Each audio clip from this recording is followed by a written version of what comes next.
As escaladas na Ásia Ocidental, no Oriente Médio, sabemos que houve uma negociação em Gênebra, a segunda rodada após a Guerra de 12 Dias entre o Irã e os Estados Unidos, mediada pelos omanenses. Após essa reunião, vimos algumas reações positivas. Ouvimos o vice-presidente dos Estados Unidos, e a Axios também relatou algo positivo. A avaliação do ministro das Relações Exteriores do Irã também foi um tanto positiva. Ele disse que estavam preparando um rascunho detalhado para continuar as negociações com os Estados Unidos.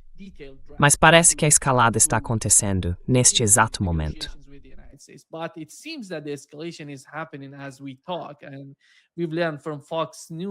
Soubemos pela Fox News que os Estados Unidos emitiram um ultimato: desmantelar o programa nuclear ou enfrentar outras opções. Outras opções significa que um ataque está a caminho.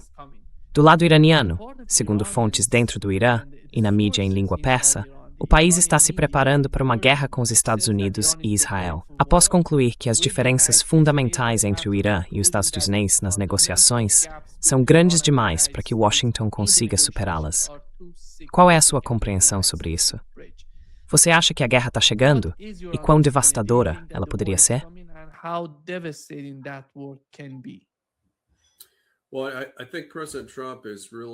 Bem, eu acho que o presidente Trump está realmente operando sob uma suposição falsa, a de que o Irã é apenas outra potência média, como a Venezuela, sobre a qual podemos passar por cima.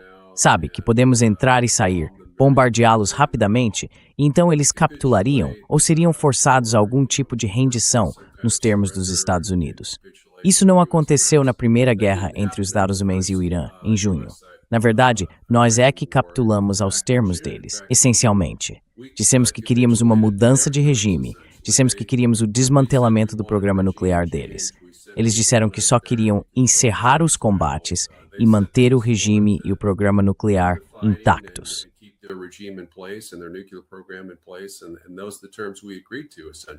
E esses foram, essencialmente, os termos aos quais concordamos, não em algum tipo de acordo formal, mas na prática.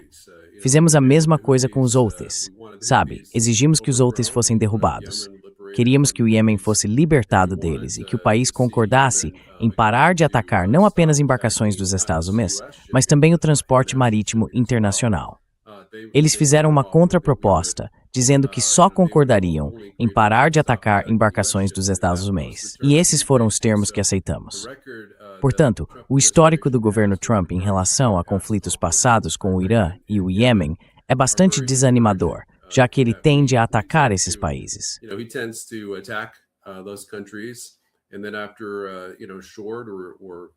E então, depois de, você sabe, curtas lutas de 6 ou 7 semanas, no caso do Iêmen, ele acaba cedendo aos termos deles, percebendo que as condições que ele insiste em impor são inatingíveis. Então acho que ele vai chegar rapidamente a essa conclusão.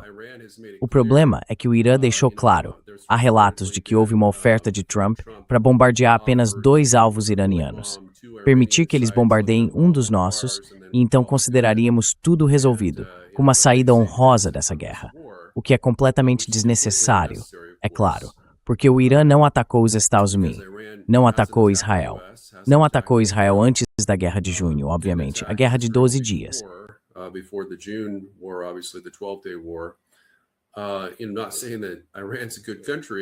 Não estou dizendo que o Irã é um bom país. Ele tem um regime islamista muito brutal, mas pode-se dizer o mesmo sobre o que Israel está fazendo em Gaza, sobre os civis de Gaza. Isso é muito brutal, e eles mataram muito mais civis de Gaza do que o Irã matou de manifestantes antes. Mas este é um conflito que, na minha opinião, é completamente evitável. Acho que Trump é um grande fã de guerras curtas. Dizem que ele despreza guerras longas, e ainda assim, parece disposto a arriscar uma guerra regional prolongada com o Irã, que poderia durar muitas semanas, se não meses, e causar milhares, e talvez até milhões, de baixas entre norte-americanos e israelenses.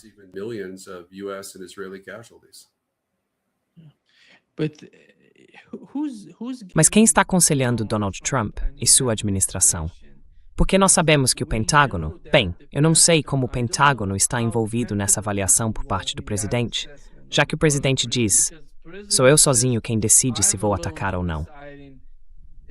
Então, onde o Pentágono se encaixa nisso? Você vê algum papel para o Pentágono nessa decisão? Não, acho que Hegseth é contra.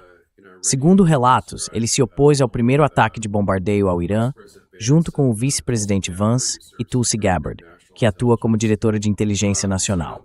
Então não acho que o Pentágono seja o responsável aqui. Acho que Netanyahu é o principal impulsionador. Trump parece estar seguindo o ritmo de Netanyahu. Esta é uma guerra que, sabe, literalmente não tem justificativa de segurança nacional para os Estados Unidos, porque Trump, é claro, afirmou, com razão ou não, que o programa nuclear do Irã foi destruído e continua destruído. Ele foi questionado sobre isso há 1 ou 2 dias e disse que sim, o programa nuclear deles praticamente não existe.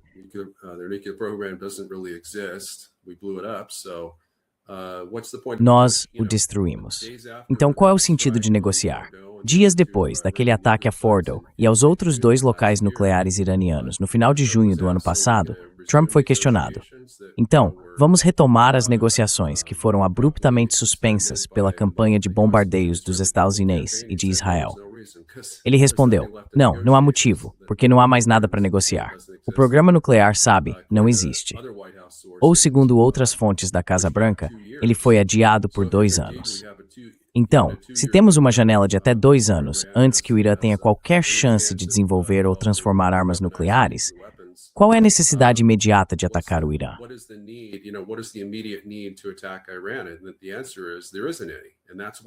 E a resposta é, não há nenhuma. É por isso que essa guerra teria apenas cerca de 21% de aprovação entre o povo americano. O presidente Trump sabe que realmente não há nada, nenhuma quantidade de mentiras ou propaganda que possa convencer o povo americano a apoiar uma guerra injustificável, uma guerra de agressão. Mais uma vez, seria contra um regime que considera o assassino, mas que ainda assim deseja a paz. Não há evidências de que o Irã queira essa guerra. Eles têm feito tudo o que podem para negociar um acordo de paz, e acho isso louvável.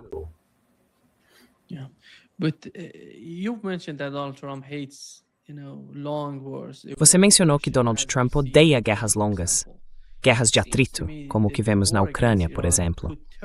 Me parece que uma guerra contra o Irã poderia literalmente se transformar em uma guerra de atrito, porque não há como simplesmente entrar e derrubar tudo.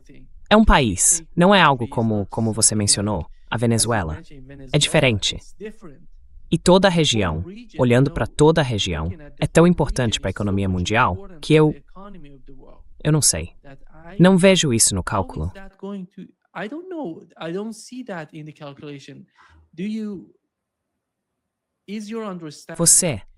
Você entende que os Estados Unidos estão prestes a atacar o Irã? Porque ninguém, nem mesmo naquela região, os aliados dos Estados Unidos no Golfo Pérsico, concorda com essa guerra. O único país que a quer é Israel, sob o governo de Netanyahu. E parece que Donald Trump está fazendo tudo o que Netanyahu pede. Eu não sei como ele vai responder a esses aliados na região, porque a guerra devastaria toda a área. Vai ser uma guerra regional, antes mesmo entre os Estados Unidos e o Irã.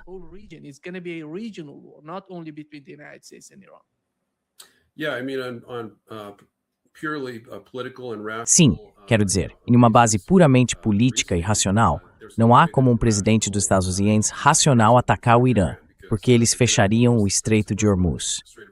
Isso faria os preços do petróleo dispararem. Poderia causar uma leve recessão nos Estados Unidos e certamente aumentaria o custo de vida. As avaliações do Trump já são péssimas entre os jovens aqui na América, que estão tentando comprar uma casa nova e enfrentando dificuldades com o custo de vida. Temos uma eleição em novembro que vai determinar o controle das 2 casas do Congresso. E agora acho que a Câmara será totalmente perdida para os republicanos em uma vitória esmagadora.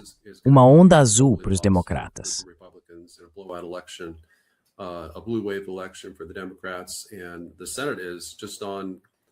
E o Senado está por um fio, podendo pender para qualquer lado. Isso garantiria, na minha opinião, uma tomada de controle pelos democratas no Senado dos Estados Unidos. É claro que isso significa que Trump será impeachado pela 3ª vez. Desta vez, há de fato crimes passíveis de impeachment que ele cometeu. Nos outros dois casos, acredito que foram completamente falsos e partidários por parte dos democratas.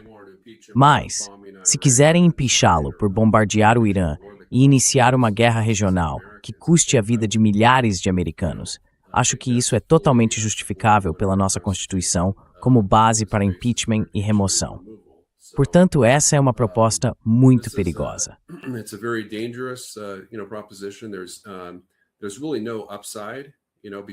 Não há realmente nenhum lado positivo, porque ele não consegue alcançar nenhum de seus objetivos. Ele quer eliminar unilateralmente as instalações nucleares deles.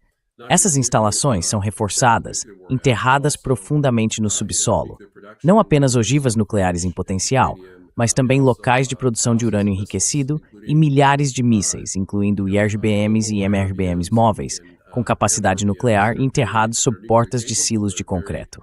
Então, na minha opinião, eles não podem ser destruídos, exceto com armas nucleares. Não acho que Trump pretenda usar armas nucleares nesse tipo de campanha de bombardeio. E pela própria declaração dele de que o programa nuclear foi destruído, não está claro o que ele pretende atacar.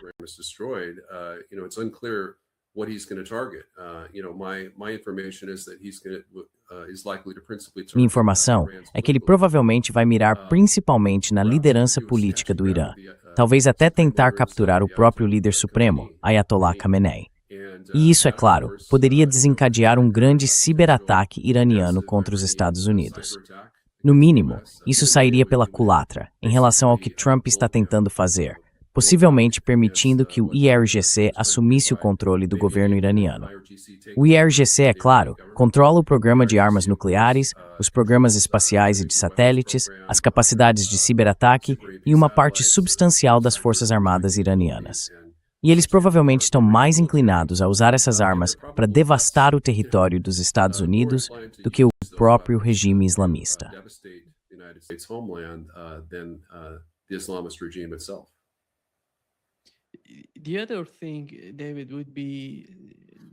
Outra coisa, David, é que começar uma guerra é uma coisa, mas sustentá-la é muito mais importante, na minha opinião. Como você vê as capacidades para sustentar uma guerra? Porque até agora, pelo que aprendemos, há 2 porta-aviões, vamos supor que o segundo vá chegar à região, e esses 2 porta-aviões, junto com cerca de 15 destroyers e vários submarinos, juntos teriam algo em torno de 600 a 700 mísseis Tomahawk. Então, com Israel entrando na luta contra o Irã, quanta capacidade eles realmente têm para sustentar a guerra, se ela se arrastar, se tornar um conflito prolongado?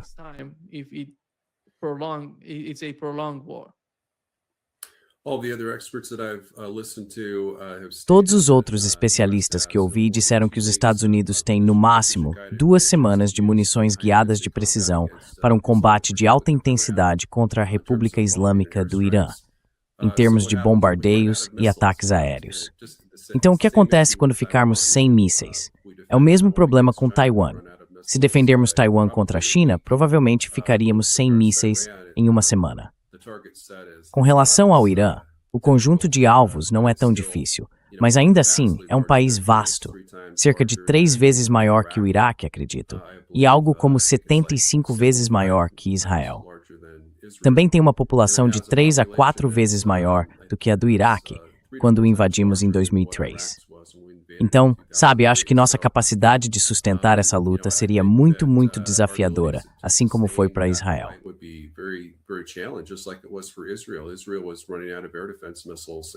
Israel estava ficando sem mísseis de defesa aérea. E os Estados Unidos também ficarão sem mísseis de defesa aérea muito rapidamente. Acho que nós temos... Bem, eu estava ouvindo Larry Johnson no seu programa, acho que foi ontem, e ele falou sobre como nossos destroyers Aegis, da classe Arleigh Burke, têm apenas cerca de 40 ou 45 mísseis Aegis se também transportarem um complemento de Tomahawks. Normalmente, sabe, disparamos 2 desses para cada míssil inimigo que se aproxima. E o Irã tem, nem sabemos quantos mísseis eles possuem, mas é na casa dos milhares, provavelmente bem acima de 4, talvez até 5.000 ou mais mísseis. Muitos deles são mísseis de médio alcance. Eles têm centenas de mísseis de cruzeiro antinavio, mísseis balísticos antinavio e mísseis hipersônicos antinavio, que podem viajar a Mach 5 ou mais.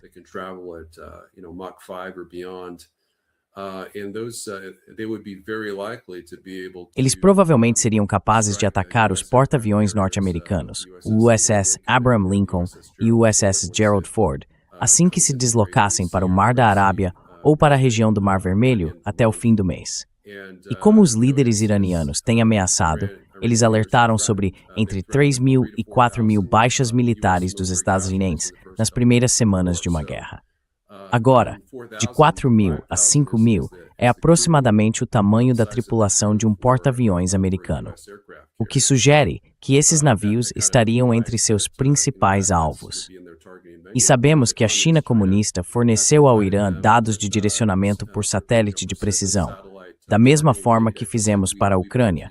Então eles teriam uma boa chance de atingir nossos porta-aviões, que por se parar muito mais perto do Irã, para ficarem dentro do alcance de ataque dos caças.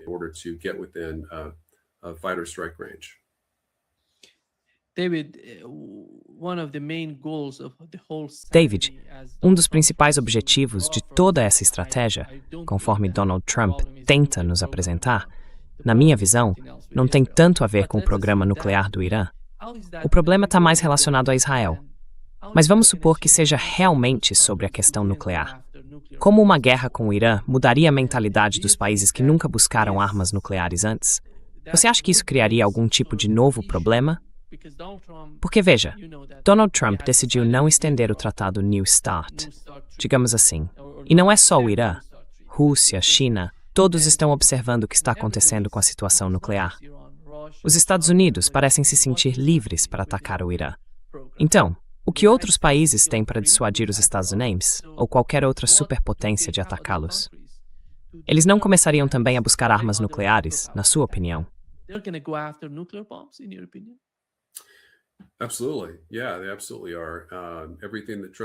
Com certeza.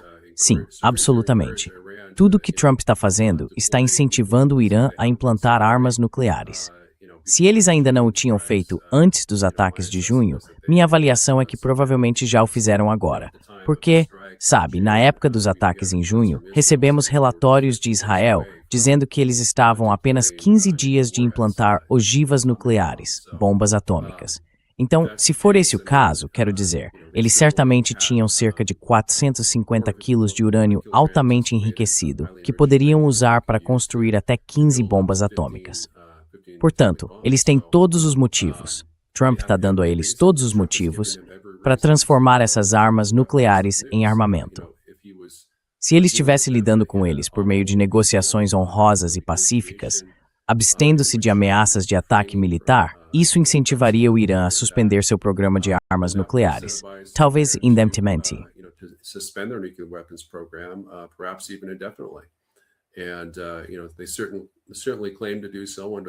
E eles certamente afirmaram fazer isso sob o JCPOA de Obama. Não estou convencido de que realmente o fizeram, mas acredito que reduziram suas atividades e produção de armas nucleares. E veja, eu apresentei os termos de um acordo que considero viável. Claro, ele teria que permitir que o Irã continuasse produzindo urânio pouco enriquecido até 3,66%, assim como faziam sob o JCPOA, mas com medidas de verificação reforçadas. Acho que eles poderiam concordar em se livrar de suas duas classes de mísseis e RBM e manter todos os seus MRBMs. Eles poderiam ter mísseis com alcance de até 3.000 quilômetros.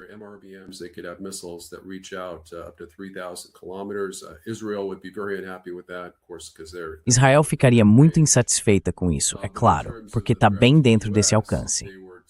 Mas, em termos de ameaça aos Estados Unidos, se eles desativassem seus dois satélites Super-AMP, o NOR-2 e o NOR-3, se desmantelassem todo o programa de veículos de lançamento espacial e talvez deixassem, você sabe, a Rússia ou a China, usarem seus veículos de lançamento para quaisquer satélites que tivessem, acho que isso seria uma ótima medida. E então os Estados Unidos poderiam concordar em retirar todas as nossas tropas do Oriente Médio, incluindo basicamente todas as bases militares, exceto o Bahrein, que é uma base naval importante que queremos manter na região. E é claro, Diego Garcia, que fica um pouco fora do Oriente Médio. a little bit outside the Middle East. Those are two key naval bases, naval air bases. Essas são duas bases aéreas navais importantes que gostaríamos de manter. Mas em relação às tropas no Bahrein e em Israel, sabe, temos acho que até 3.000 soldados em Israel. Temos cerca de 1.000 soldados na Síria e acredito por volta de 1.500 no Iraque. Todas essas tropas precisam sair. Também temos tropas na Jordânia. Simplesmente não há motivo para mantê-las lá. Não há décadas. Acho que elas servem mais como uma força desestabilizadora e, na verdade, apenas como alvos que o Irã pode usar de forma eficaz. E se não tivéssemos tropas na região que o Irã pudesse ameaçar com seus mísseis de médio alcance, talvez estivéssemos menos inclinados a tentar bombardeá-los ou atacá-los.